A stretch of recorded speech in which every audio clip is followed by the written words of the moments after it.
Liverpool and Man City chiefs braced for Champions League war of attrition.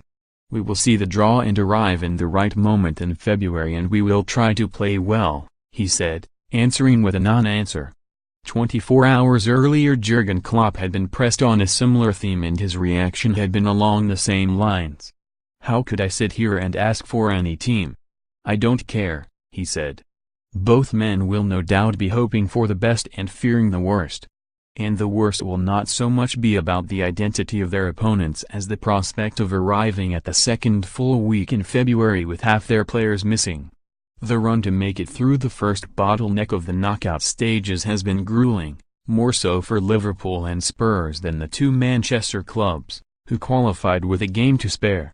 Klopp got there at a cost of a defensive crisis, with Joel Matip fracturing a collarbone, Joe Gomez a leg, and Virgil van Dijk ruled out of the first match in February through suspension.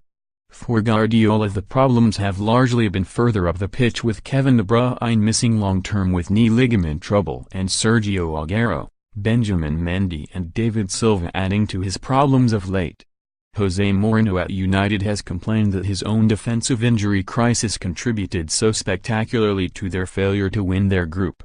Yet looking ahead to what is in store between now and February 12, it is hard to feel the situation for any will get much better. City and Spurs have either 12 or 13 games to negotiate, depending on whether they get through the third round of the FA Cup on January 6, and with Rotherham and Tranmere or Southport to play they should. That run of games includes 10 full-blooded Premier League matches, Carabao Cup quarter-finals against top-flight opposition, and the fourth round of the FA Cup. The fifth round falls in between the two Champions League legs just to make it even more testing. For United and Liverpool, that examination is only marginally easier owing to their earlier elimination from the Carabao Cup.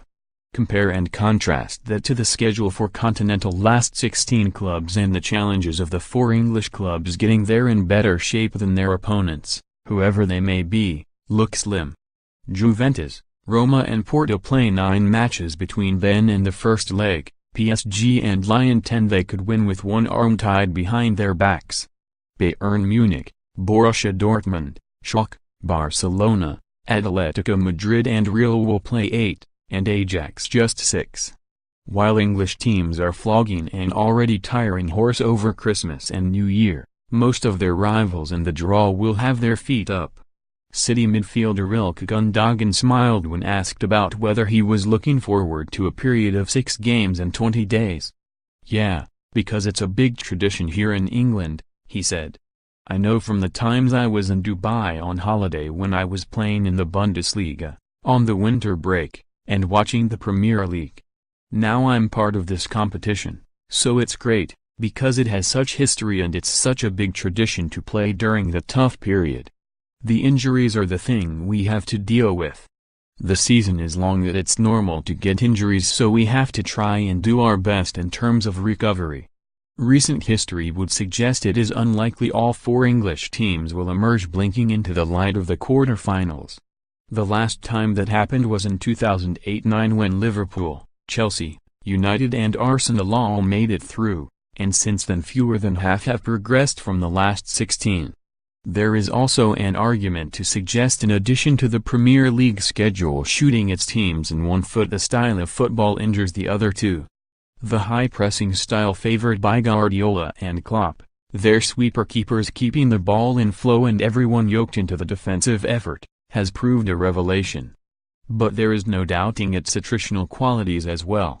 Ally that to the volume over the course of the next 8.5 weeks, and the odds are already stacked up against them. For all the gloom at Old Trafford, there will be real belief at Anfield and the Etihad, and a puncher's hope at Wembley, White Hart Lane. They can upset the odds.